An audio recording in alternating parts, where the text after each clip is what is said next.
Անիտա Կոնտի, աշխարհում առաջին հայ օվկիանոսագետը։ 1941-ից 1943 թվականներին Անիտա Կոնտին ձկնորսանավով երթևեկում է Աֆրիկայում։ Ֆրանսիական ծովակալության հանձնարարությամբ կատարելագործելով ձկնորսության մեթոդները։ Կազմում է քարտեզներ, նկարագրում է ձնկների նոր տեսակներ։ Ուսումնասիրությունների հիմնական նպատակն էր գտնել ձկների վտարների պաշարներ և ուտելիքի սղության պայմաններում ապահովել զորքին և խաղաղ բնակչությանը։ 1971 թվականին Անիտա Կոնտին հրապարակում է հետազոտություններ օվկիանոսի, կենդանիների և մարդու փոխազդեցության մասին։ Նա առաջարկում է մեթոդներ, որոնք կապահովեն օվկիանոսի վրա մարդու ազդեցության ընթացքում բալանսի պահպանմանը։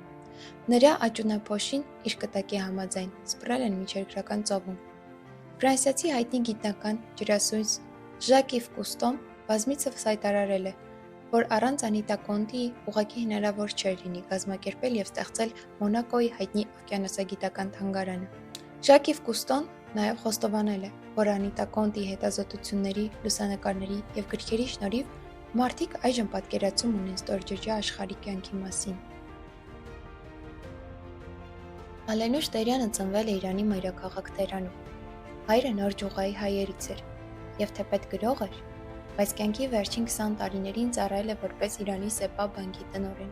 Իսկ երիտասարդ Ալենուշը խորանում է աստղագիտության մեջ և դառնում Թերանի համալսարանի երկրաֆիզիկայի ինստիտուտի արեգակնային աստղադիտարանի հիմնադիրներից մեկը։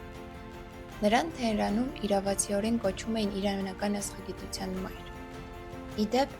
Ալենուշ Տերյանը երբեք ամուսնացած չլինելով,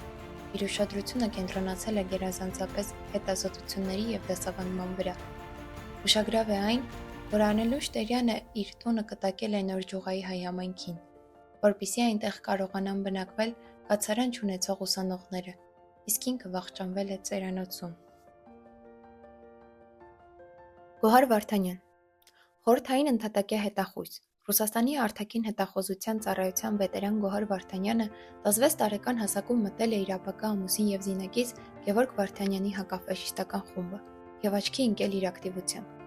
1943 թվականին այդ խմբի կազմում մասնակցել է Թեհրանի կոնֆերանսի ընթացքում մեծ եռյակի ղեկավարների անվտանգության ապահովման գործողությանը, որի շնորհիվ կանխել է մեծ եռյակի ղեկավարների Ստալինի, Ռուզվելտի և Չերչիլի դեմ հիտլերական հատուկ ծառայությունների մահափորձը։ Ասում են, Գոհար և Գևորգ Վարդանյանների աշխատանքի արդյունքներն այնքան կարևոր են, որ երբեք չեն գաղտնազարդվի։ Գոհար Վարդանյանն արժանացել է Կարմիր դրոշի, պարգևատրվել երկրորդ աստիճանի հայրենական պատերազմի շքանշաններով և բազմաթիվ մեդալներով։